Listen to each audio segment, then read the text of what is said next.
Hello everyone, welcome back to Whisper Tales channel. Before we get started, comment below where you are from and what time you are watching. And if you enjoy these stories, make sure to like and subscribe. Alright, let's get into it. Story 1. The Drumheller Bone Choir. In March of 1997, paleontologist Dr. Miriam Vestergaard arrived in Drumheller to catalog a newly discovered bone bed in the Royal Tyrrell Museum's storage facility. The Danish researcher had spent 15 years studying late Cretaceous fossils, but nothing prepared her for what she'd find in Vault 7. The vault contained specimens deemed too fragmentary for display. Thousands of bones packed in wooden crates, most unlabeled, some dating back to excavations from the 1920s. Miriam's job was simple: document everything, determine what could be salvaged for research, and recommend the rest for disposal. She worked alone. The vault's temperature sat at a constant 4 degrees Celsius. Her breath formed clouds as she photographed each crate's contents, her fingers numb despite thick gloves. On her 4th day, she opened crate 447. Inside lay what appeared to be hadrosaur vertebrae, but arranged in a pattern she'd never seen. Not the natural articulation of a spine. These bones formed a circle, perfectly geometric, deliberate. Miriam assumed a previous researcher had arranged them, perhaps testing a hypothesis about the creature's flexibility. She began separating the vertebrae to catalog them individually. The moment she broke the circle, she heard it. A low hum, barely audible, like the resonance inside a seashell. She stopped. The sound continued. It seemed to come from the bones themselves. She pressed her ear to the largest vertebra. The humming grew louder, and within it she detected something else. Rhythm. Almost like breathing. Miriam was a scientist. She didn't believe in haunted fossils. She attributed the sound to the vault's ventilation system, some acoustic quirk of the concrete chamber. But when she tried to leave, the door wouldn't open. The electronic lock blinked red. Her security card failed. She radioed maintenance. No response. The vault was deep underground, and her radio signal couldn't penetrate. The humming intensified. Now it came from multiple directions. She spun around. 3 more crates had somehow opened. Their contents had arranged themselves in the same circular pattern. Vertebrae, ribs, even fragments of skull, all forming perfect rings on the concrete floor. Miriam's scientific mind fractured. This violated every natural law. Bones don't move. Fossils are stone, mineralized over millions of years, inert and dead. But these weren't dead. The humming became a chorus, multiple tones overlapping, creating harmonies that hurt her ears. The temperature in the vault dropped further. Her breath now came in thick white plumes. Frost began forming on the metal shelving. She grabbed a vertebra from the nearest circle, intending to throw it, to break whatever impossible thing was happening. The bone was warm. Impossibly warm, like flesh pulled from a living body. She dropped it. It clattered to the floor, and the humming stopped. In the silence, she heard footsteps. Not from outside the vault, from within it. Heavy, ponderous footsteps that shook dust from the ceiling. But she was alone. She could see every corner of the chamber. The footsteps came closer. She felt them vibrate through the floor. Something massive was walking toward her, something she couldn't see. Then she smelled it. Decay. Not the sterile mineral smell of ancient fossils, but rot. Fresh rot. Meat spoiling in summer heat. The circles of bones began to glow. A faint green phosphorescence, like the luminescence of deep-sea creatures. The light pulsed in time with the footsteps. Miriam ran to the door, pounding on it, screaming for help. The metal was ice cold, burning her palms. She could hear her own voice echoing, but distorted. as if the vault had grown larger, impossible larger.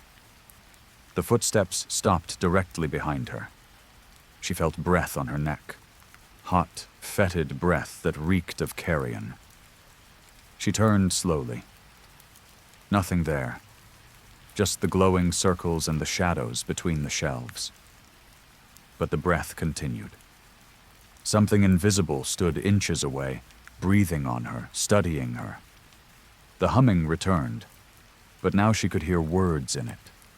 Not English, not any language she recognized, ancient syllables that seemed to predate human speech, sounds that belonged to throats shaped differently than hers.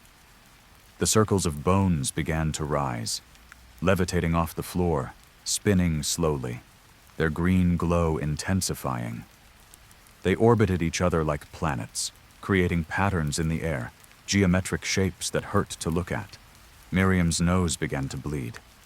The shapes were doing something to her brain, forcing her to perceive dimensions that shouldn't exist.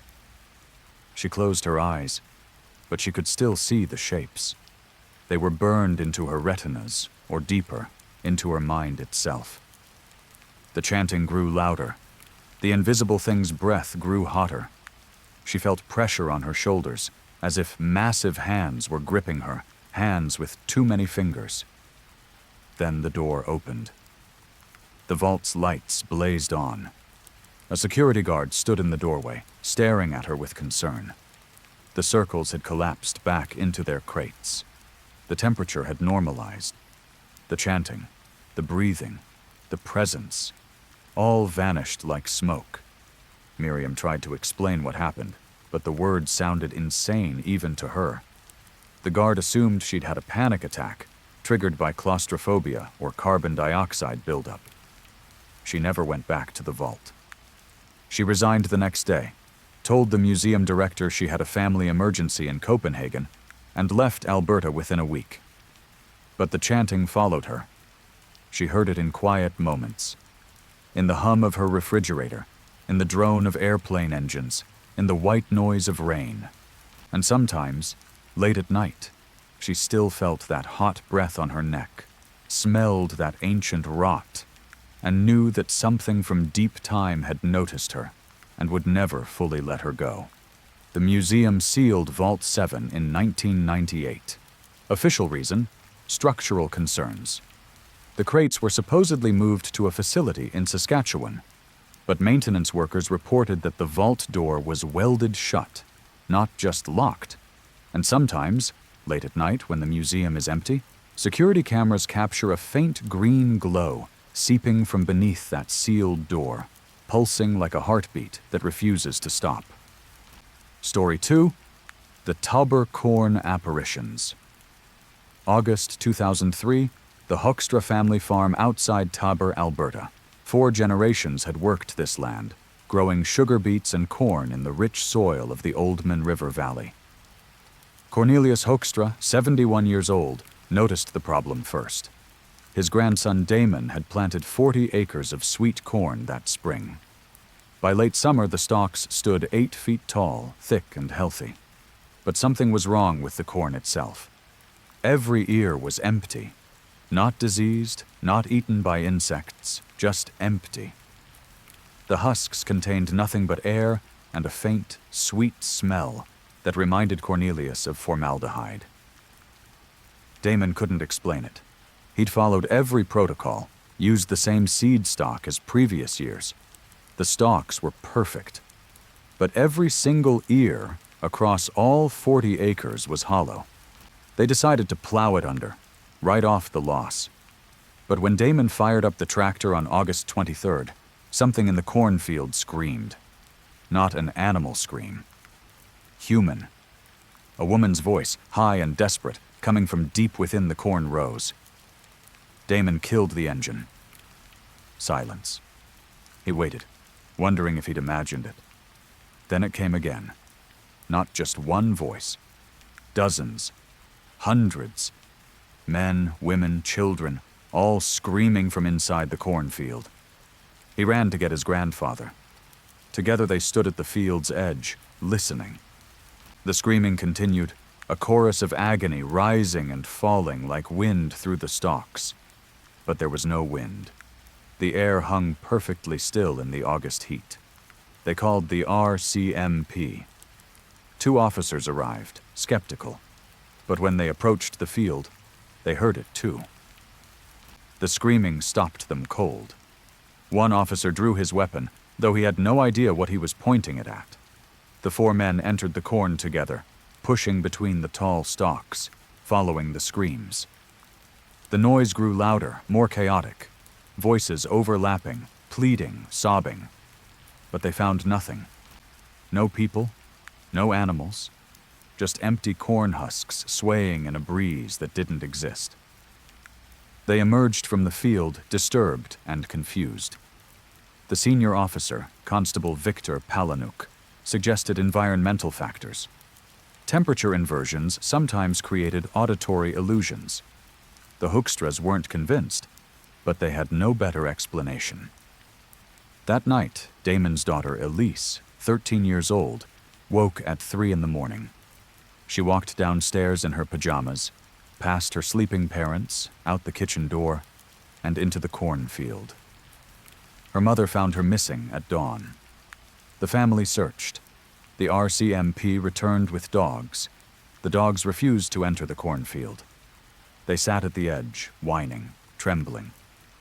The search expanded. Volunteers from Tauber combed the field row by row. They found Elise at noon, standing motionless in the exact center of the 40 acres. She was alive, physically unharmed. But she wouldn't speak, wouldn't blink, wouldn't respond to her name. She stared straight ahead with an expression of absolute terror frozen on her face. Paramedics transported her to the Tabor Health Center, then to Lethbridge Regional Hospital. Neurological scans showed normal brain function. She wasn't catatonic in any medical sense. She simply chose not to move, not to speak, not to acknowledge the world around her. On the 3rd day, she blinked. On the 4th, she turned her head to look at her mother. On the 5th, she spoke. What she said made no sense. She recited names, hundreds of names in dozens of languages. Dutch, Ukrainian, Blackfoot, Chinese, German. Names from every culture that had settled southern Alberta.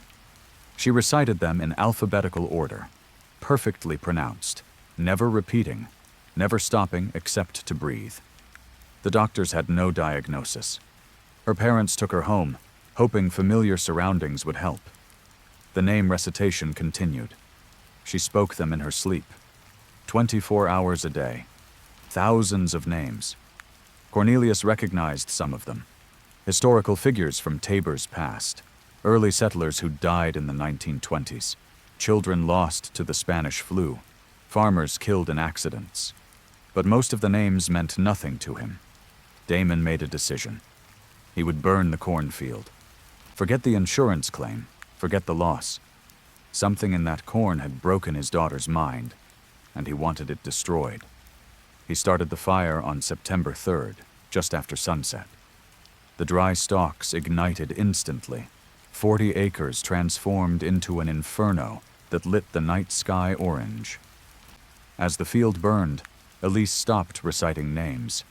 She blinked, looked around, and asked her mother what day it was. She remembered nothing after leaving the house that night. The previous week was completely gone from her memory. But the cornfield revealed its secret as it burned. In the ash, volunteers cleaning up the next day found bones. Human bones. Hundreds of them, scattered throughout the 40 acres. Skulls, femurs, ribs, all buried just inches beneath the topsoil. The RCMP brought in forensic anthropologists. The bones represented at least 300 individuals, buried over approximately 80 years. Some showed signs of perimortem trauma, fractured skulls, severed limbs. Others appeared to have been buried alive, based on the positioning. No records existed of a cemetery on that land. No mass grave from war or epidemic. The bones simply shouldn't exist. DNA analysis was attempted, but the bones were too degraded. Only 6 individuals were ever identified, matched to missing persons reports from between 1924 and 1987. All 6 had disappeared without a trace, their cases never solved. The cornfield was declared a crime scene, then eventually a burial ground. The land was consecrated. A memorial was erected. The Hoekstras sold the farm and moved to Medicine Hat. But Elise still remembers those names. Not consciously, but sometimes when she's falling asleep, she'll whisper a few. Names of people buried beneath that corn. People who died violently and forgotten, whose voices somehow found a way to scream through empty husks one final time before the fire gave them rest. Story 3. The Crossfield Television Incident. In November 2008, residents of Crossfield, a small town north of Calgary, experienced 6 days of television broadcasts that shouldn't have existed. It started on November 18th. Every television in town, regardless of provider, satellite, cable, or antenna, began receiving a signal on a frequency that wasn't assigned to any broadcaster. Channel 83. A channel that technically didn't exist in Canadian broadcast standards. The signal showed what appeared to be local access programming from the 1970s. Poor video quality, washed-out colors, analog artifacts. But the content was wrong. The first broadcast showed a children's program. A woman in her 60s, wearing a handmade puppet on each hand, sat in what looked like someone's basement. The puppets were crude, clearly homemade, their faces stitched from felt with button eyes. She spoke directly to the camera, welcoming all the good children of Crossfield to story time. Her voice was warm, grandmotherly. The puppets enacted a story about 2 rabbits who got lost in the woods. Nothing overtly disturbing. But something felt profoundly wrong. The woman never blinked. Not once during the 30-minute broadcast. Her smile remained fixed, too wide, straining the muscles of her face. And the puppets moved in ways that didn't match her hand movements, as if something else controlled them. Parents turned it off, told their children it was a boring old show. But the next day, November 19th, Channel 83 returned. This time it showed what appeared to be a town hall meeting. The video quality was even worse, barely visible through static.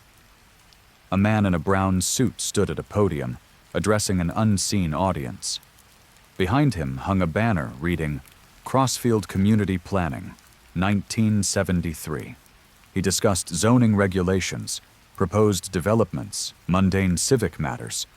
But he kept referring to buildings that didn't exist. Streets with wrong names. Businesses no one recognized. Some older residents remembered fragments. There had been a grocery store called Hendrick's Market, exactly where the man said it was. But it had burned down in 1974, and no one had called it Hendrick's. They'd called it Henrik's. Small discrepancy, easy to dismiss. But the man also mentioned the new elementary school on Peterson Avenue. Crossfield had never had a Peterson Avenue, and the elementary school had been built in 1989, not 1973. People started comparing notes. The town in the broadcast resembled Crossfield, but wrong.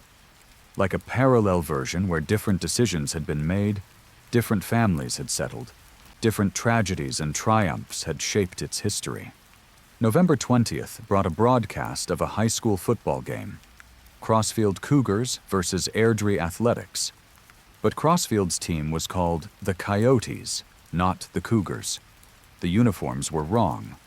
The players' names, announced by an enthusiastic commentator, didn't match anyone from town. The game itself was brutal. Players collided with sickening force.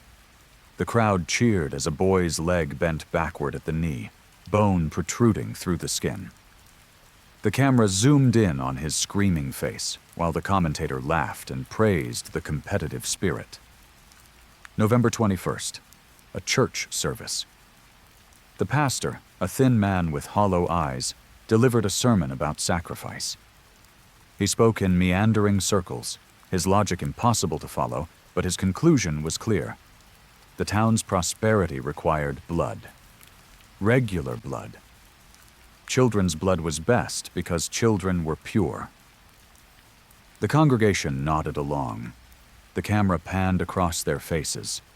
Men, women, children, all wearing expressions of serene agreement. Some viewers recognized faces.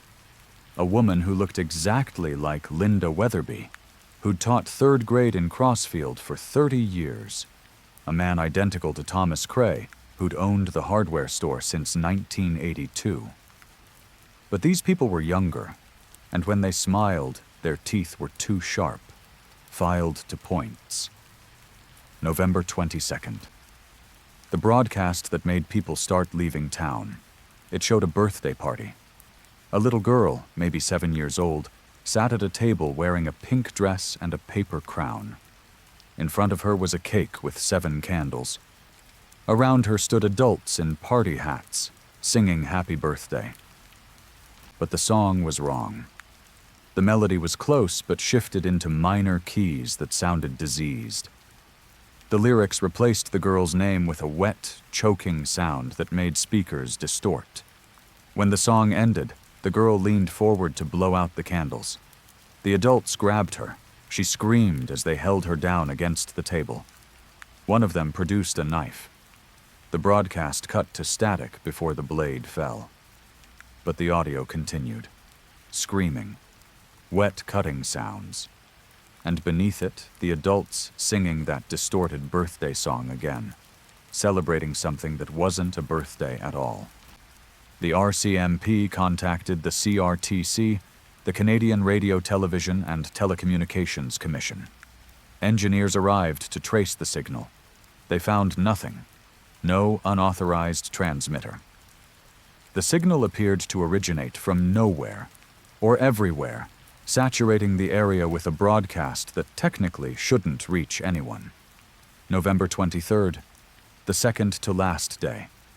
The broadcast showed an empty street, Crossfield's main street, but wrong. The buildings were similar but not identical. The pavement was older. No cars passed, no people walked. The camera, handheld and shaky, moved slowly down the sidewalk.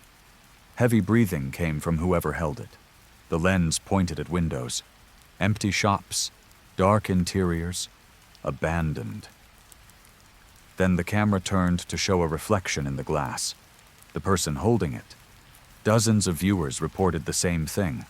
The reflection showed them. Not the person filming in some alternate 1973 Crossfield, but the actual viewer, sitting in their actual living room in 2008, watching the television. The camera in the broadcast knew what they looked like. It showed them staring at themselves, creating an infinite loop of observation. Watching themselves, watching themselves. People ripped cables from walls, threw blankets over screens. But the reflection remained. The broadcast continued on the black cloth, visible somehow, impossible. November 24th, the final broadcast. It showed a basement, concrete walls, a furnace in the corner, and in the center of the floor, a television. On the television screen was the same basement, with the same television, showing the same image, recursing infinitely. Then someone walked into frame. A woman. She wore modern clothes, jeans, and a sweater. She looked directly at the camera and spoke. She said the name of everyone watching, every single person in Crossfield who had a television turned on at that moment. She recited their names in alphabetical order, over 2,000 names, never pausing, never stumbling. When she finished, she smiled. "We've been trying to reach you," she said. "We've been here the whole time, just slightly to the left of where you are. And now that you've seen us, we can see you too. We'll be visiting soon." The broadcast ended. Channel 83 went dark. Engineers confirmed the signal had ceased. But the visits started. Nothing dramatic. Nothing that could be proven. But people reported seeing figures in their peripheral vision. Someone standing in their basement who vanished when they turned their head. Footsteps in empty rooms. Shadows that moved wrong. A woman named Beatrice Volrath reported the most disturbing incident. She woke at 2 a.m. to find a man standing at the foot of her bed. He looked solid, real, wearing clothes from the 1970s. He stared at her with clinical interest, head tilted, studying her like a specimen. She screamed. Her husband woke. The man was gone. But on her phone, which had been charging on her nightstand, she found a photograph. Taken from inside her bedroom, pointing at the bed, showing her and her husband asleep. The metadata said the photo was taken 3 seconds before she woke up. The population of Crossfield dropped by 11% between November 2008 and March 2009. People moved away, never quite explaining why. The exodus was noted in regional news, but never investigated deeply. Channel 83 has never broadcast again. But sometimes, late at night, televisions in Crossfield will flicker. Just for a moment. A flash of that basement. That television within a television. And in the recursive depths of the screen, if you look closely, you can see someone looking back. Someone from that other Crossfield, that wrong version of the town, waiting patiently for the barrier between worlds to thin just a little bit more. Story 4. The Lethbridge Shadow Gentleman. Between January and October 2015, 17 people in Lethbridge reported encounters with what became known as the Shadow Gentleman. The incidents followed a precise pattern, suggesting either a coordinated hoax or something genuinely anomalous.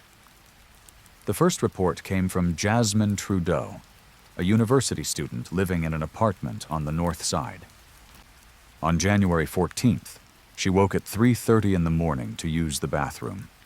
When she returned to her bedroom, a man stood beside her window. He wore a suit. Old-fashioned, like something from the 1940s. 3-piece, charcoal gray, impeccably tailored. A fedora sat perfectly straight on his head. White gloves covered his hands, which he held clasped in front of him. But he had no face. Not a blank space, not a mask. His head simply tapered to nothing below the hat's brim. No eyes, nose, mouth, just smooth shadow. Jasmine froze in the doorway. The figure didn't move, didn't acknowledge her. He stood with perfect posture facing the window, as if waiting for something. She fumbled for the light switch. The overhead light blazed on. The figure remained. Shadow didn't flee from light. He was composed of shadow, three-dimensional darkness wearing clothes, impossible but present. She ran from the apartment, pounded on her neighbor's door, called the police from their phone. When officers arrived, the figure was gone. No sign of forced entry. Her window was locked from inside. Nothing had been disturbed or stolen. The police filed a report. Possible intruder. No evidence of crime. Jasmine moved out the next day. 2 weeks later, February 1st, a man named Gordon Swalwell reported the same thing. Same faceless figure in a suit. Same 3:30 in the morning. Same posture by the window. Gordon lived on the south side of Lethbridge, 4 kilometers from Jasmine's apartment. No connection between them. The pattern continued. Every 2 to 3 weeks, someone new reported the Shadow Gentleman. Always at 3:30 in the morning. Always standing by a window. Always wearing that perfect suit and gloves. Never moving, never acknowledging the witness, simply standing in silent observation.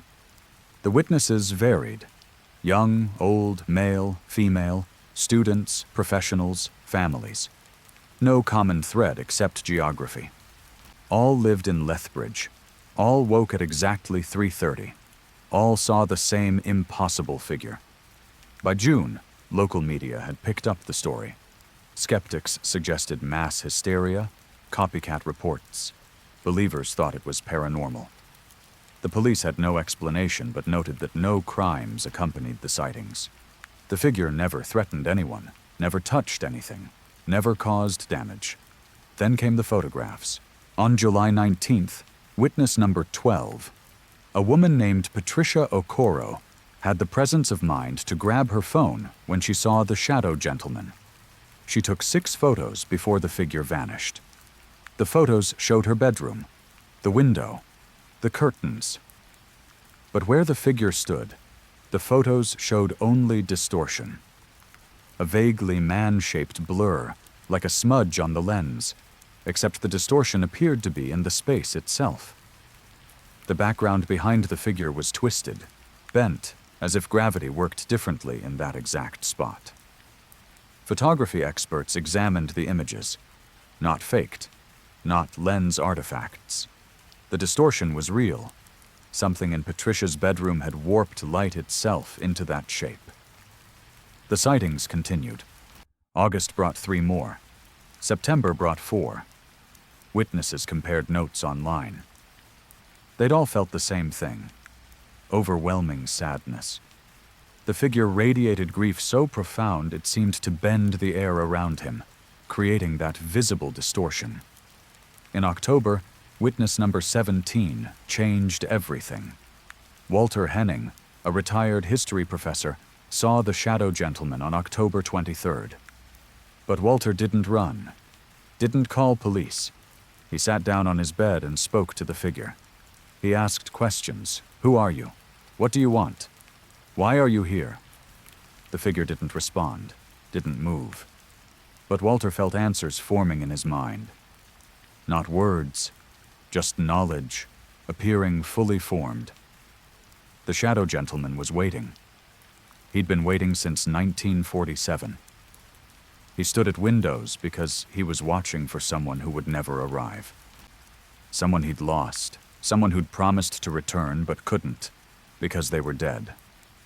Walter asked how he knew this. The answer came. Because I remember now. Because seeing him made me remember. Walter Henning had died in 1947. Car accident on Highway 3, just outside Lethbridge. He'd been 23 years old, engaged to be married. His fiance's name was Eleanor Bright. But Walter Henning was alive, sitting on his bed in 2015, 71 years old. He had memories of his entire life: childhood in Calgary, university in Edmonton, marriage to his wife Margaret, 40 years teaching history, 3 children, 7 grandchildren. Both sets of memories were real. He had died in 1947. He had also lived a full life. Both were true simultaneously. The shadow gentleman was the grief. The sorrow that Walter's death had created, so intense it had punched through reality, creating a permanent wound. The figure stood at windows because Eleanor had stood at her window every evening for 12 years after Walter died, watching for his car to pull into her driveway, unable to accept that he was gone. Eleanor herself had died in 1959. But her grief remained, clothed in shadow, wearing the suit Walter had been buried in, standing eternal watch at windows across a city that hadn't existed when they were young. Walter tried to explain this to his wife. She thought he'd had a stroke, called an ambulance. Medical scans showed nothing wrong. But Walter insisted. He was haunted by his own death, by a grief that predated his current existence. He wrote everything down, published it on a blog that 17 people read. The shadow gentleman appeared in his room one final time on November 3rd. This time the figure moved. He turned away from the window, faced Walter directly, raised one white-gloved hand in a gesture that might have been greeting or farewell. Then he removed his hat. Where his face should have been, Walter saw stars. Not empty space, not shadow, but actual stars. Distant galaxies. The infinite depth of space compressed into the shape of a head. the universe itself looking back at him through a hole in reality shaped like his own young death. Walter's heart stopped. Massive coronary event. He died before the paramedics arrived. His blog post remained online. The sightings stopped after his death. No one has reported seeing the shadow gentleman since November 2015.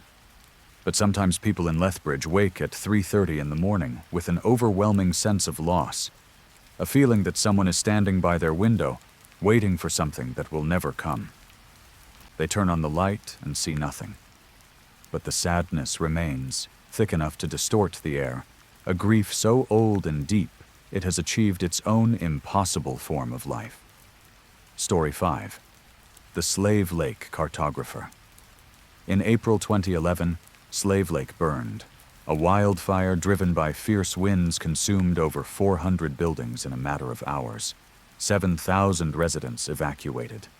The town became an inferno. Among the evacuees was a man named Roland Kepler. 78 years old, he'd lived in Slave Lake his entire life. Worked as a surveyor for the provincial government, then as a private cartographer in retirement. His house was on the south end of town, directly in the fire's path.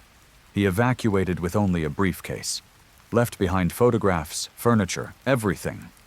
But the briefcase contained his life's work. Hand-drawn maps of northern Alberta, precise to the centimeter, documenting every geographical feature within 300 kilometers of Slave Lake. The fire consumed his house. When residents returned to assess damage in May, nothing remained but ash and the concrete foundation. Roland moved into temporary housing in Edmonton. Depression set in. His life's work might have survived in the briefcase, but the context was gone. The house where he'd drawn those maps, the desk where he'd spent 40 years perfecting his craft, all erased. He decided to return in August, after rebuilding had begun. He wanted to see the empty lot where his house had stood, confront the loss directly. He drove up on August 12th. The lot was exactly as he'd feared. Bare earth, charred timber remnants, weeds already beginning to grow. He stood there for an hour, remembering. Then he noticed something. A corner of paper, protruding from the soil near where his office had been. He dug carefully with his hands. The paper was intact. Impossible, but intact. Not even singed. He pulled it free. One of his maps, a survey of the area northwest of Lesser Slave Lake, showing topography, water features, forest density, dated 1989. But it showed features that didn't exist. A small lake where there had never been a lake. A ridge that was too far east. A road that ran the wrong direction. Roland assumed the fire's heat had damaged his memory. Trauma did strange things to recollection. He folded the map carefully, put it in his pocket. Over the next week, he found more maps. They appeared in the ash, always exactly where he'd be standing, as if growing from the earth to meet his feet. Dozens of maps, all showing Slave Lake and the surrounding region, all wrong. Small discrepancies at first, a creek running south instead of west, a hill 20 meters taller than it should be. But the errors accumulated. These maps showed a version of the landscape that had never existed. Or had they? Roland began cross-referencing the maps with historical surveys, satellite imagery, geological data. The features shown on these impossible maps matched perfectly to records from 1955, before many of the modern developments. But they also matched nothing. The 1955 lake he found on the map appeared in no historical survey. The ridge was present in no geological study. These features existed only on his recovered maps. He became obsessed, drove out to the locations shown on the maps, GPS unit in hand, measuring, comparing. And he found them. The lake existed. Hidden behind a thick growth of spruce, unremarkable, unnamed on any official map. But there, Exactly where his recovered map said it would be. The ridge existed. The wrong road existed, overgrown and forgotten, but still passable if you knew where to look. Every feature on every impossible map was real. Roland's mind struggled with this. He'd drawn these maps. He remembered drawing them. But he'd drawn them wrong, showing things he couldn't have known existed because he'd never surveyed those areas, never visited those locations. How did his maps know? He found the answer on September 3rd. Another map appeared in the ash of his former office. This one showed his house, not the ruins. The house as it had stood before the fire. Exact dimensions, every room, every window. But the map included a room that had never existed. A basement extension beneath his office, accessible through a trap door hidden under his desk. Roland had lived in that house for 50 years. There was no trap door, no hidden basement. But the map was never wrong. He returned to the lot, began digging where the office had been. 3 feet down, his shovel struck wood. He cleared the ash and soil. There, exactly as the map showed, was a trap door. Old wood, iron hinges, a rusted ring for a handle. He pulled it open. Stone steps descended into darkness. His flashlight revealed a room, 10 feet square, walls lined with shelves, and on every shelf, more maps. Thousands of them. Maps he'd never drawn, showing places he'd never been. Maps of Slave Lake from centuries ago, showing indigenous settlements. Maps from the future, showing Slave Lake rebuilt but different. Streets in new configurations. Buildings that didn't exist yet. Maps of Slave Lake on other worlds. Versions where the lake was an ocean. Versions where the town was a crater. Versions where geometric towers rose from the water, built by things that weren't human. In the center of the room sat a desk. His desk, the one that had burned. Not a replacement, the actual desk, unburned, intact. On it lay a map in progress, partially completed, showing northern Alberta. But this map showed the land as it would be in 10 years. Forests where farms now stood. Towns abandoned, reclaimed by wilderness. And one new feature, carefully drawn in Roland's own handwriting. A massive crater, perfectly circular, centered exactly on Slave Lake. Beneath the crater, a note in his handwriting. Impact event, September 3rd, 2021. No survivors within 400 kilometers radius. Roland read the note 3 times. Today was September 3rd, 2011. 10 years exactly. He climbed out of the hidden basement. His hands shook. The map was never wrong. Every feature it showed existed or would exist. If it showed a crater, there would be a crater. He drove back to Edmonton, tried to report what he'd found, called emergency services, contacted government offices, spoke to anyone who would listen. A meteor would strike Slave Lake in exactly 10 years. They needed to evacuate, prepare. No one believed him. A 78-year-old man, traumatized by fire, claiming to have found impossible maps in a hidden basement. Obviously confused, obviously suffering delusions. Roland spent the next 10 years trying to warn people, published blog posts, self-printed pamphlets, stood on street corners in Slave Lake with signs predicting the impact. People dismissed him as the town eccentric, the crazy old cartographer, harmless, sad. September 3rd, 2021 arrived. Roland was 88 years old. He'd moved back to Slave Lake despite everything, unable to stay away. If the impact was coming, he wanted to see it. His map had never been wrong. Nothing happened. No meteor, no impact, no crater. Slave Lake continued exactly as it had been. Roland died 3 months later. Heart failure. In his obituary, people remembered him kindly. The dedicated surveyor, the man who loved maps, the harmless eccentric who'd never quite recovered from losing his home in the fire. But in his effects, his niece found something strange. The briefcase he'd evacuated with in 2011. Inside were his original maps, his life's work.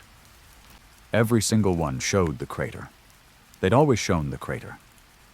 Dated from the 1970s, 80s, 90s, every map Roland had ever drawn included that circular void centered on Slave Lake, labeled in his precise handwriting. Impact Event, September 3rd, 2021. His niece remembered those maps from childhood. She'd looked at them dozens of times while visiting her uncle. She'd never seen a crater before. The maps had shown normal topography, but now they all showed the crater. All of them. As if they'd been retroactively changed, reality rewritten. Except Roland's maps didn't show what was. They showed what existed in parallel. Alternate slave lakes, alternate Albertas, alternate timelines branching at every decision point. And in at least one of those timelines, September 3rd, 2021, brought fire from the sky. The people there had no warning. No eccentric cartographer standing on street corners with signs. They simply ceased to exist in an instant of superheated plasma and shockwave. Roland had seen that timeline. His maps had bled through from a world adjacent to ours, showing him a fate his slave lake had somehow avoided. Whether his warnings changed things, or whether they lived in a lucky branch of probability, no one would ever know. But sometimes, cartographers working in northern Alberta report strange anomalies, features that appear on their surveys but shouldn't exist, lakes that match no satellite data, roads that lead nowhere. And if they dig deep enough into historical records, they find Roland Kepler's maps showing those exact same impossible features, drawn decades before modern instruments could detect them. The maps know. They've always known. They show what's hidden, what's parallel, what's waiting in the spaces between the world we see and the infinite worlds we don't. Story 6.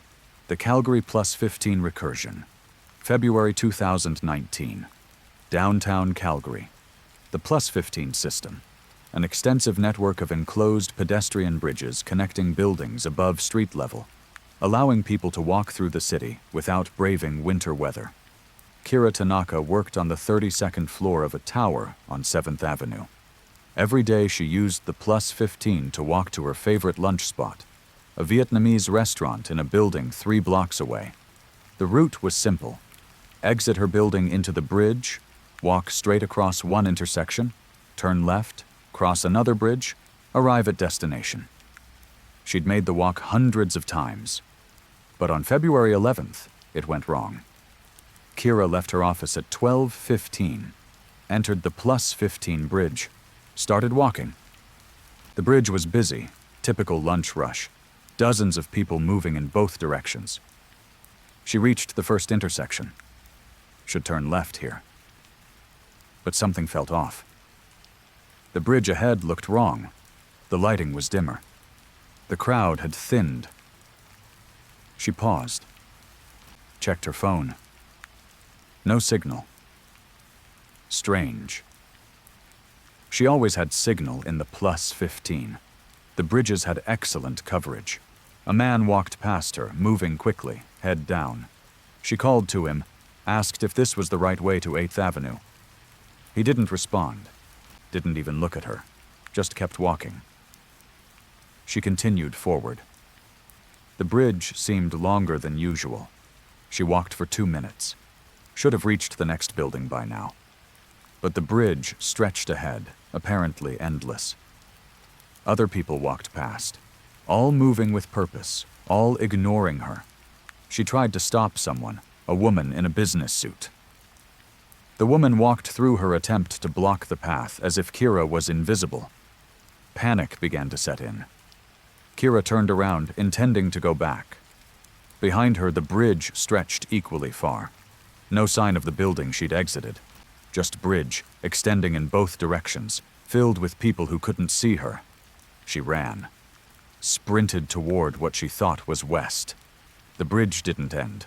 Her lungs burned, her legs ached. She ran for what felt like 10 minutes, impossible on a bridge that should be 40 meters long. She stopped, gasping, pulled out her phone again. Still no signal. But the time had changed. It now read 12:17. 2 minutes since she'd left her office. But she'd been walking, then running, for at least 20 minutes. She tried the doors leading into buildings. Locked. All of them. Every door she passed, locked tight, refusing to open. The other people continued walking past her. She screamed at them, tried to grab them. Her hands passed through their arms like smoke. They weren't solid, or she wasn't solid. One or the other had become ghostly. She sat down on the floor, breathing hard, trying to think. The bridge was a loop. It had to be. She'd walked in a straight line but somehow circled back. Impossible geometry. The space had folded. Time moved wrong. Her phone said 12:18, but she'd been sitting for what felt like an hour. Then she noticed the windows. The bridge had windows overlooking the street. She looked out. The street was wrong. The buildings weren't Calgary buildings. Architecture from no era she recognized. Organic curves, surfaces that seemed to breathe, and the sky was green. Not a normal green. Poisonous, luminescent green, like industrial waste. No cars on the street, no people, just empty pavement beneath that toxic sky. Kira stood, started walking again, kept going for hours, though her phone insisted only minutes had passed. The bridge never ended. The silent walkers never acknowledged her. The locked doors never opened. She tried breaking a window. Her fist bounced off the glass, which didn't crack, didn't even vibrate. The bridge had become invulnerable, sealed. Exhaustion finally forced her to sleep. She lay down on the floor despite the people stepping around her. Closed her eyes. When she opened them, she was lying on the floor of the +15 outside her office building. Her co-workers stood around her, concerned. She'd been missing for 6 hours. They'd found her here, unconscious, exactly where security cameras showed she'd collapsed right after entering the bridge. But Kira had walked for days in that endless bridge, had seen things outside the windows that shouldn't exist, had experienced time breaking down, space becoming infinite. The doctors found nothing physically wrong, suggested a seizure, a stroke, something neurological, but scans were clean. Kira couldn't return to work, couldn't enter the +15. The thought of it triggered panic attacks, but she needed to understand. On March 1st, she returned. Midday, crowds moving through the bridges. She stood at the entrance, heart pounding. She entered, walked carefully, watching everything. The bridge behaved normally. She reached the intersection, turned left, arrived at the Vietnamese restaurant without incident. She'd imagined it, hallucinated, some brief break from reality, except she started hearing from others. Online forums, local message boards, people reporting similar experiences in the +15. Not always the same bridge, different locations throughout the system, but the same phenomenon, entering a bridge and finding it infinite, walking for hours while time stood still, seeing impossible architecture through the windows, being unable to escape until they collapsed or fell asleep, then waking back at their entry point. One man claimed he'd walked for 3 days, starving, dehydrated, following the endless corridor. He saw another version of Calgary through the windows, buildings made of glass that showed internal organs instead of offices, streets filled with water that flowed upward, sky the color of burnt copper. A woman reported walking until she found a door that opened. She went through, found herself in an office. Empty desks, computers running, but no people. On one computer screen, a document was open. a list of names. She found her own name on the list. Below it, a date. March 15th, 2024. She fled, managed to find her way back to the bridge, eventually woke up at her entry point. The date on the document bothered her. 5 years in the future at the time.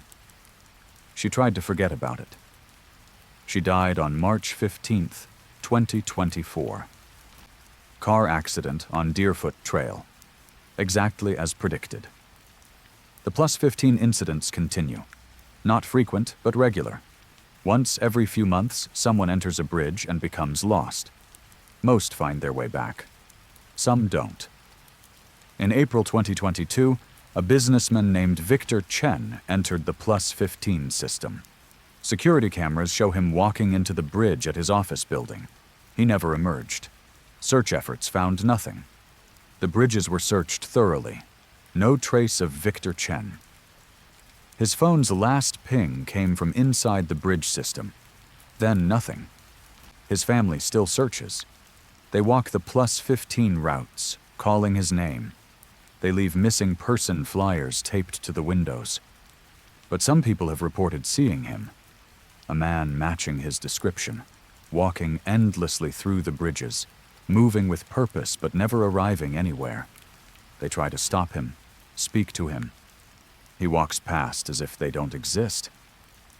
Victor Chen is still in there, still walking, trapped in a version of the +15 that has no exits, exists in no consistent time, overlooks a Calgary that never was. And he's not alone. Others have vanished over the years. People who entered the bridges and stepped sideways into that impossible space. They walk past each other, all trapped in separate versions of infinity, all invisible to each other, all slowly forgetting where they were trying to go or why they ever thought the bridges would end. The city won't acknowledge the problem. The +15 system is structurally sound. Security cameras show no anomalies. People who report these experiences are dismissed as confused or suffering medical episodes. But maintenance workers know. They sometimes find things in the bridges, objects that don't belong. A shoe from the 1960s, decades before the +15 system existed. A cell phone model that won't be manufactured for another 5 years. A lunchbox filled with food that's fresh, despite being left in a locked utility closet for months. The bridges connect more than buildings. They connect timelines, possibilities, versions of Calgary that exist in parallel. And sometimes the walls between these versions thin. People slip through. Most slip back. Some don't. If you use the +15 system, pay attention. If the bridge seems longer than it should, if the lighting feels wrong, if people stop acknowledging you, turn back immediately. Don't keep walking. Don't investigate. Because once the bridge decides you belong to that other Calgary, that infinite Calgary, it very rarely lets you go. Story 7. The Okotoks Breathing Stone. 12 kilometers west of Okotoks sits Big Rock, one of the largest glacial erratics in the world. 18,000 tons of quartzite, deposited by retreating glaciers 10,000 years ago. A tourist attraction, a geological curiosity. But Big Rock has a smaller sibling, unknown to most visitors. Located 300 meters to the northeast, partially buried in prairie soil, sits a stone the locals call Little Brother. Only 5 tons. Unremarkable except for one feature. It breathes.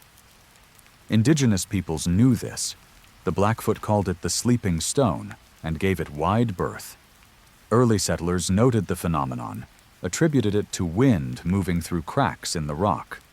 But it's not wind. In July 2013, a geologist named Dr. Hannah Westbrook from the University of Calgary conducted a study. She'd heard stories about Little Brother, dismissed them as folklore. But scientific curiosity brought her out to measure and document. She arrived at noon. The stone sat exactly where reports indicated, half-buried, unremarkable gray quartzite. She approached with instruments to measure atmospheric pressure, temperature fluctuations, and seismic activity. Before she could set up, she heard it. A low sound, rhythmic, like someone breathing slowly. Inhale for 5 seconds, exhale for 5 seconds. Perfectly regular. She pressed her hand against the stone, felt it move, expanding slightly on the inhale, contracting on the exhale. Millimeters of movement, but definite, measurable. She set up accelerometers, confirmed the movement. The stone was breathing, rising and falling by approximately 3 millimeters with each cycle, 12 breaths per minute. No geological explanation fit. Rock doesn't breathe, it doesn't move rhythmically, it doesn't produce sound from internal processes. Hannah expanded the study, brought colleagues, set up continuous monitoring equipment. Over 6 weeks, they documented the phenomenon thoroughly. The breathing never stopped, day and night, exactly 12 breaths per minute. The stone's temperature remained constant despite external weather changes. It radiated heat very slightly, about 1 degree warmer than ambient. One of Hannah's colleagues suggested drilling a sample core. Hannah refused. Something about the idea felt wrong, invasive. But another researcher, Dr. Marcus Yun, drilled while Hannah was back in Calgary, writing her preliminary report. He took a 3-centimeter core from the stone's western face. The drill bit went in smoothly, 20 centimeters deep. When Marcus withdrew the bit, the hole began bleeding. Not a metaphor. Actual blood. Red, human temperature blood flowed from the hole, running down the stone's surface, pooling in the grass. Marcus stumbled backward. The blood continued. Liters of it. Impossible volume from a small hole in solid rock. The breathing changed. Faster now, 18 breaths per minute. And the sound changed. Still rhythmic, but now it sounded pained, gasping. Marcus tried to plug the hole with his hand. The blood flowed around his fingers. He grabbed a rag, stuffed it into the hole. The blood soaked through instantly. The stone's breathing accelerated further. 24 breaths per minute. Hyperventilating. Hannah arrived an hour later, called by panicked messages.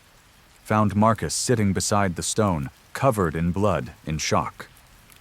The hole had finally stopped bleeding, but the grass around the stone was saturated with blood.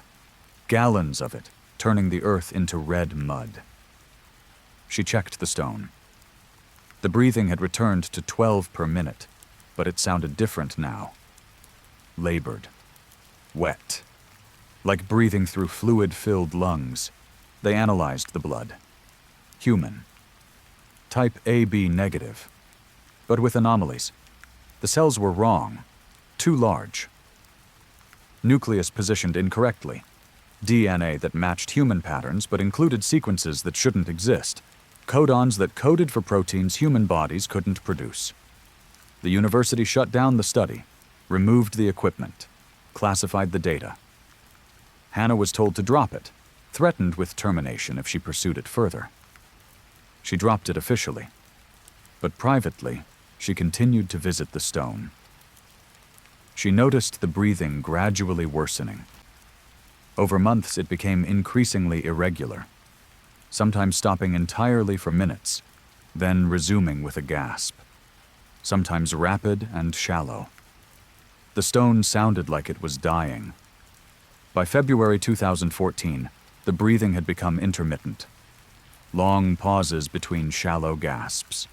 Hannah sat with it, feeling absurd but unable to stay away, like visiting a dying relative. On February 28th, the breathing stopped. She was there when it happened.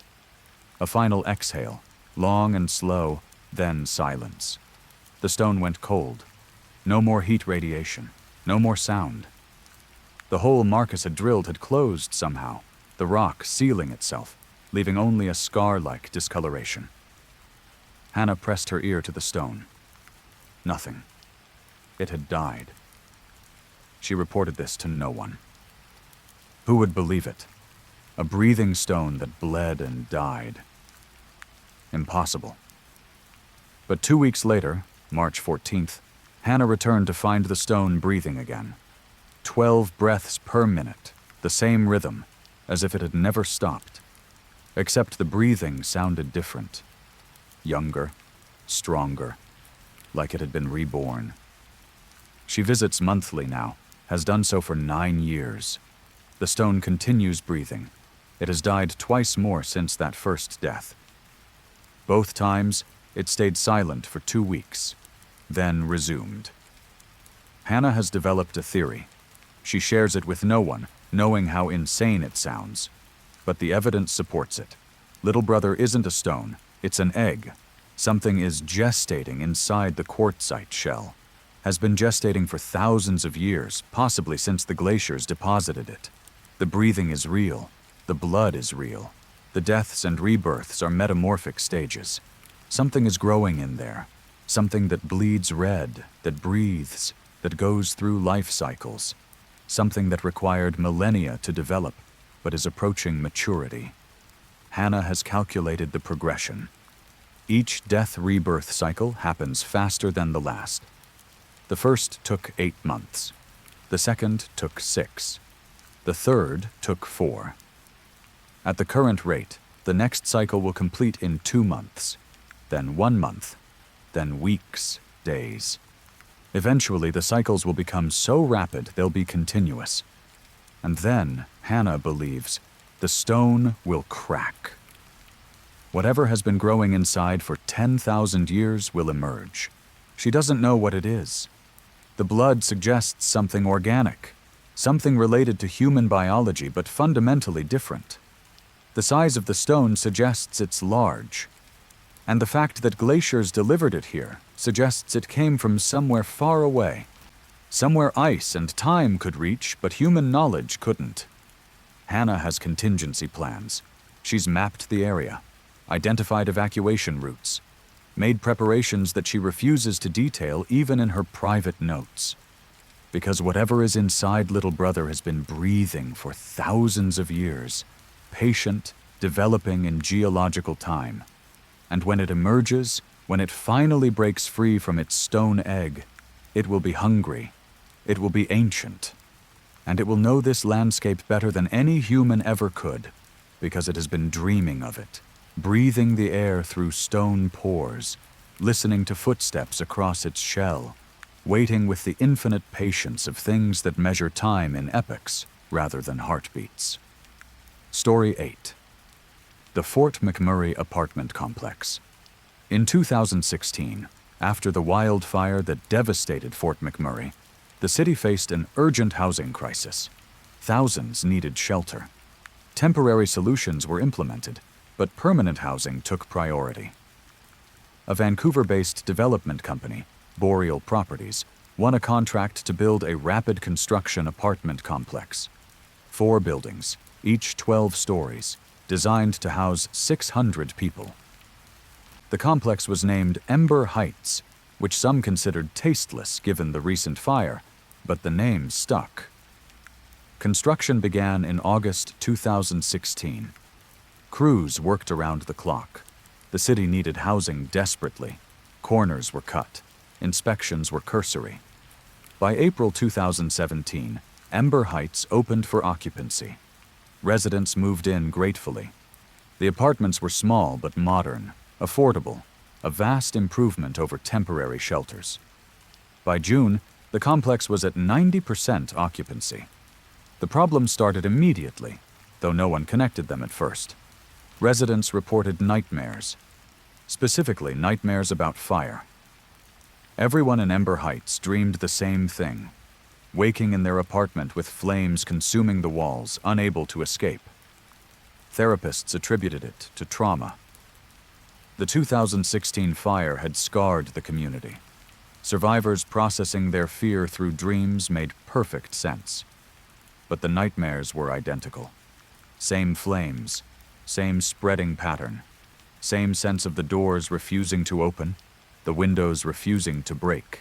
A woman named Shelby Milbank who'd lived in Fort McMurray her entire life and hadn't evacuated during the fire, had never had fire nightmares before moving to Ember Heights. 3 days after moving in, she started having them. Every night. The same dream. Others reported similar experiences.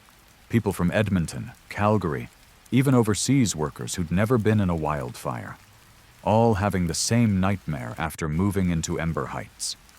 In August 2017, 4 months after opening, the first apartment caught fire. Unit 7F 3rd building, 7th floor.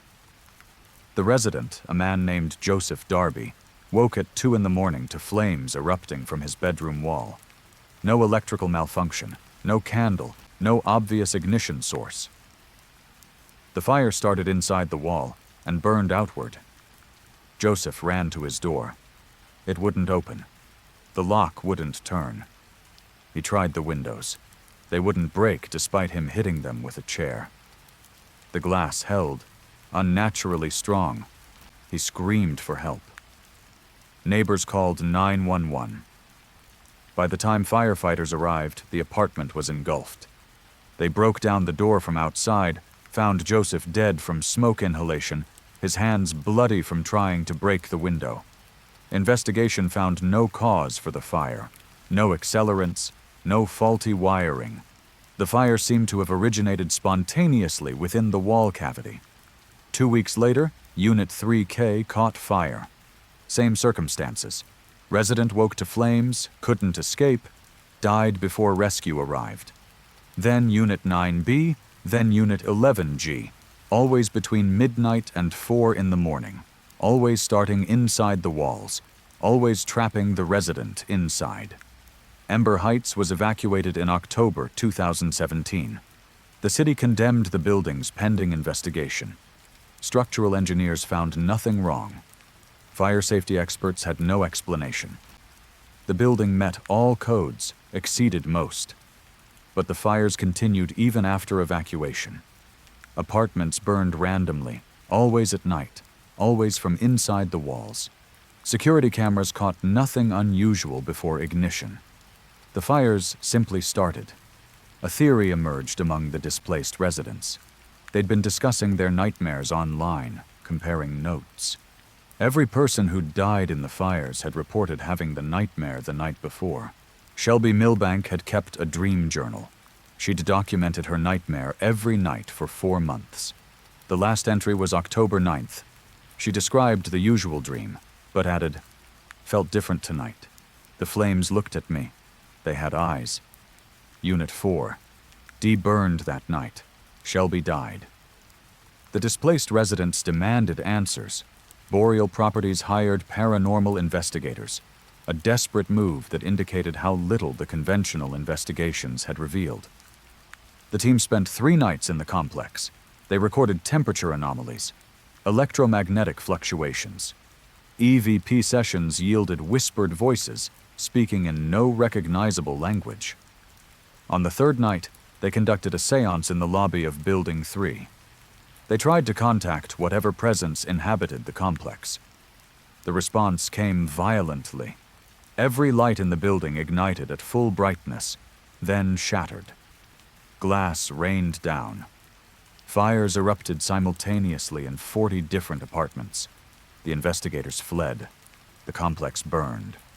All 4 buildings. Firefighters didn't even try to save it.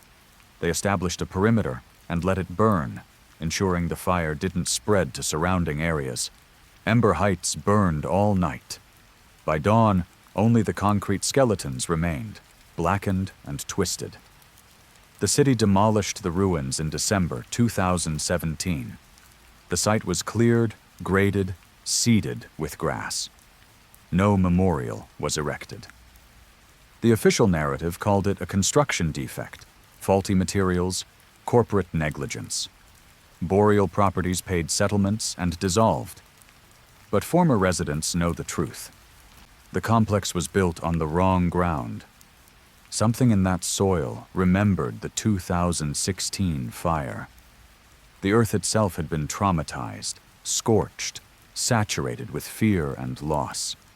Building on that ground reawakened it. The apartments became conduits for that trapped trauma. The nightmares were memories bleeding through.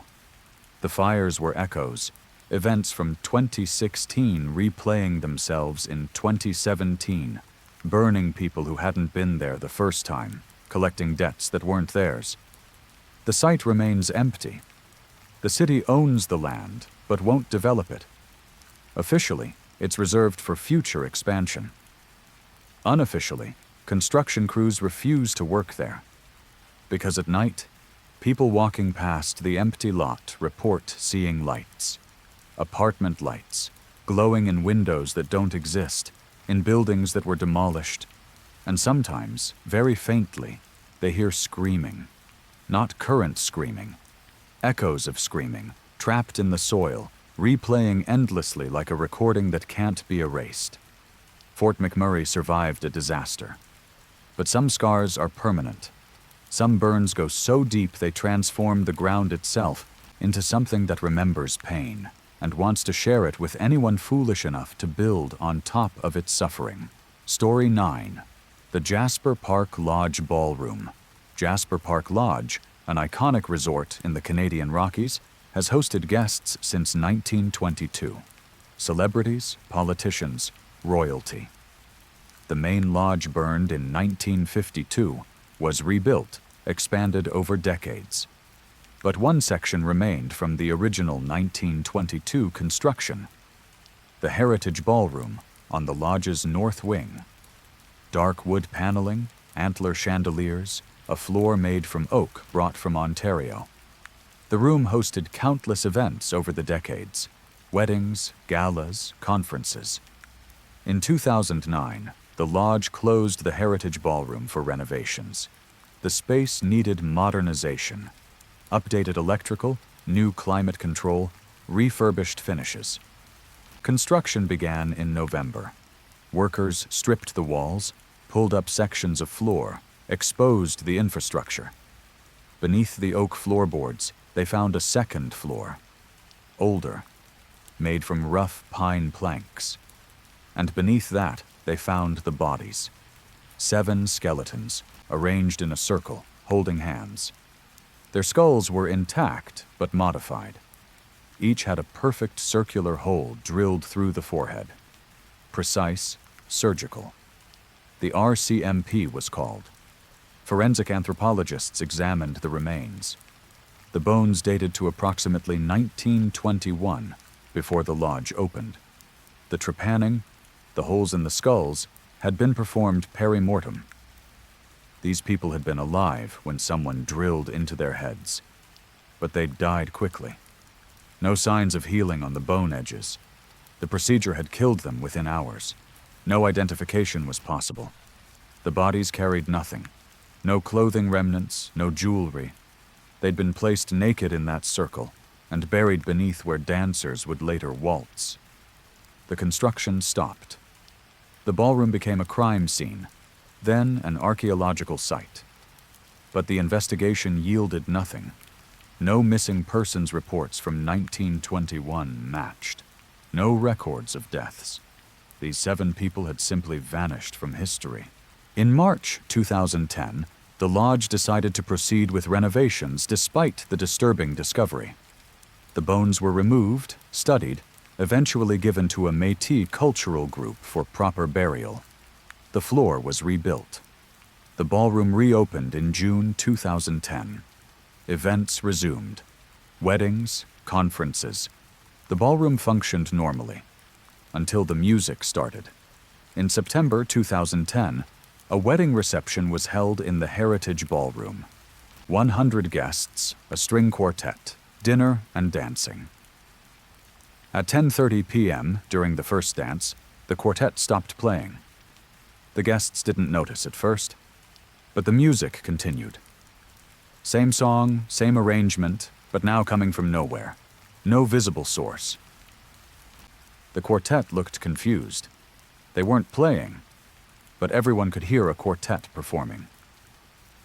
The music came from the floor, specifically from the center of the room, where the circle of bodies had been found. The wedding party evacuated. Staff investigated, found nothing. The music stopped when the room emptied. But it happened again at the next event, and the next. Whenever people gathered in the ballroom, the music started. Always chamber music, always period pieces from the 1920s, always emanating from the floor. Guests found it charming at first, a ghostly quartet providing ambiance. But the music grew louder over time. By December 2010, it was overwhelming, drowning out live performers, forcing events to be canceled. The lodge brought in specialists. Acoustic engineers found no speakers, no hidden equipment. Paranormal investigators recorded the music, confirmed it had no technological source. Then came the voices. During a corporate event in February 2011, the music was joined by singing. 7 voices, harmonizing in a language no one recognized. Not French, not indigenous languages, not anything identifiable. The singing grew louder. Guests covered their ears. The words, whatever they meant, caused physical pain, nosebleeds, migraines. One guest collapsed, seizing. The event was evacuated. Paramedics treated 12 people for acute symptoms that had no medical explanation. The lodge closed the ballroom again. Permanently this time. No amount of renovation could fix whatever was happening. But the closure didn't stop it. The music and singing spread. Other rooms in the lodge started experiencing it. Faint at first, just audible in quiet moments, then louder.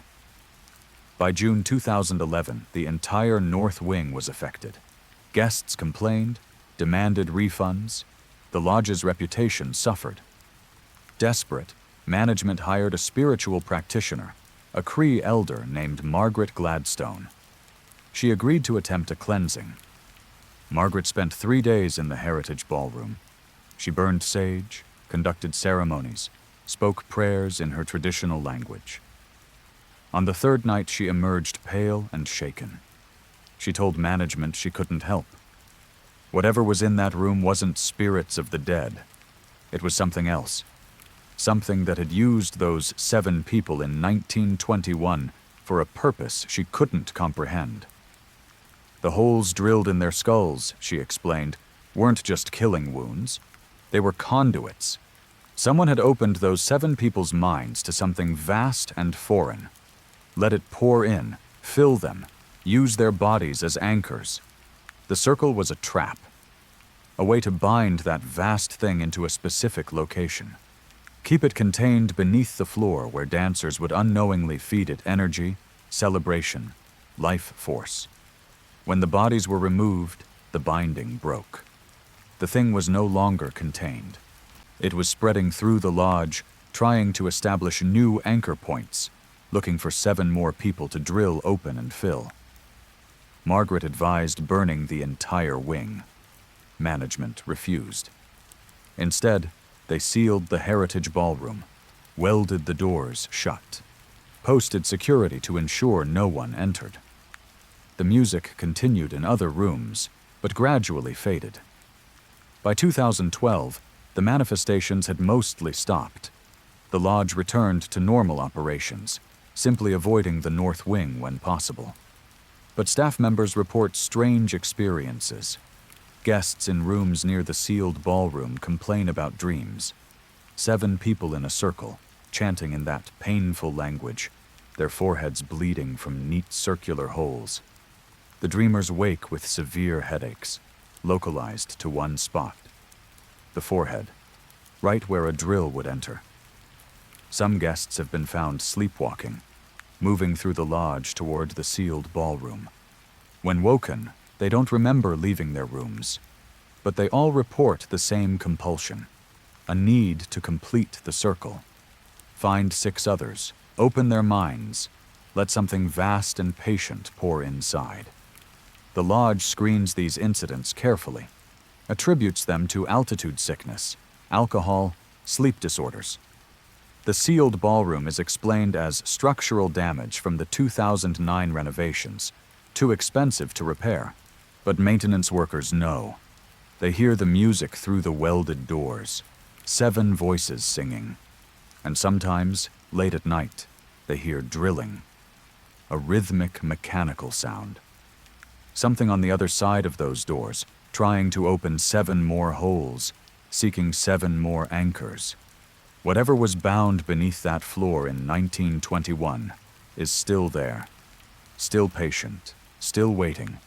It has existed for however long it has existed, and it can wait however long it needs to wait. Because eventually, someone will open those doors. Eventually, someone will listen to the singing and understand what it's asking for. And when 7 willing people stand in that circle and lower their heads to receive the drill, the binding will be complete again. But this time, the vast thing won't hide beneath floors. This time, it will have permanent anchors in our world. This time, it will be free to expand as far as 7 opened minds can carry it. Story 10. The Medicine Hat Mercy Hospital Basement. Medicine Hat's original hospital operated from 1898 to 1975. A 3-story brick building that served the community through epidemics, wars, generations of births and deaths. When the new regional hospital opened in 1976, the old building was slated for demolition. But structural issues complicated the demolition. The basement extended deeper than blueprints indicated. Sub-basements, accessible only through a locked stairwell, descended 3 additional levels underground. No official records documented these levels. Construction archives from 1898 showed only a single basement level for storage and mechanical systems. The demolition crew discovered the deeper levels in July 1976. They broke through what they thought was the basement floor and found stairs descending into darkness. Curiosity drove them down. The first sub-level contained old hospital equipment, iron lung machines, outdated surgical tools, pharmacy supplies from the 1920s. Nothing unusual for an old hospital basement. The second sub-level was stranger. It contained beds, 40 beds arranged in rows, each equipped with leather restraints. The room was clean despite decades of neglect. No dust, no decay. The air smelled clinical, like the hospital was still operating down there. The third sub-level was the worst. It contained cells, 8 of them, with iron bars, each barely large enough for a person to lie down. And in 7 of the cells, they found remains, not skeletons, mummies. Bodies so desiccated they'd naturally preserved in the dry basement air. But these bodies were wrong, twisted. Bones bent in directions bones shouldn't bend, extra vertebrae visible through the papery skin, skulls elongated, jaws filled with too many teeth. The demolition crew fled, reported what they found. City officials investigated. The remains were removed, studied. The findings were never made public, but leaked information suggested the bodies weren't entirely human. Genetically human, but modified somehow, intentionally malformed. Further investigation revealed the truth in fragments of documents found in the hospital's archived records. Between 1903 and 1947, the hospital operated a secret research program called the Mercy Project. The goal was to cure degenerative diseases by restructuring human biology. Patients with terminal diagnoses were offered experimental treatment. Most agreed, desperate for any hope. They were taken to the sub-basements. The procedures performed there were never fully documented, but they involved surgery, chemical treatment, and something described only as directed evolution. The idea was to force the human body to adapt rapidly to disease, to mutate past illness into a new form of health. It didn't work. The patients transformed, but not into health. Their bodies rebelled, twisted, became something between human and whatever the treatments were pushing them toward. The 7 bodies in the cells were the final subjects, locked away when they became too changed, too dangerous, too painful to witness. They'd been kept alive down there through the 1940s, fed through slots in the bars, monitored by doctors who documented their progressive degeneration into forms that could barely be called alive. The last subject died in 1947. The Mercy Project was terminated. The sub-basements were sealed. The hospital continued operating normally above, and no one spoke of what had been done below. The bodies were cremated. The sub-basements were filled with concrete during demolition. The hospital was razed. A parking lot was built on the site. But the story didn't end. In 1998, the parking lot was torn up to build a medical clinic. During excavation, workers' equipment struck something beneath the concrete. A hollow space. The concrete had cracked. Against all safety protocols, one worker, a man named Derek Paulson, climbed down into the crack with a flashlight. He found the third sub-level. The cells. The concrete had filled most of the space, but one cell remained partially accessible. And inside it, Derek found something moving. One of the subjects hadn't died, had been sealed in the concrete alive in 1976, had survived 22 years entombed. Derek's screams brought other workers. They pulled him up. He was bleeding from his face, deep scratches. He babbled about hands, about something in the dark that grabbed him, pleaded with him in a voice that didn't come from a human throat.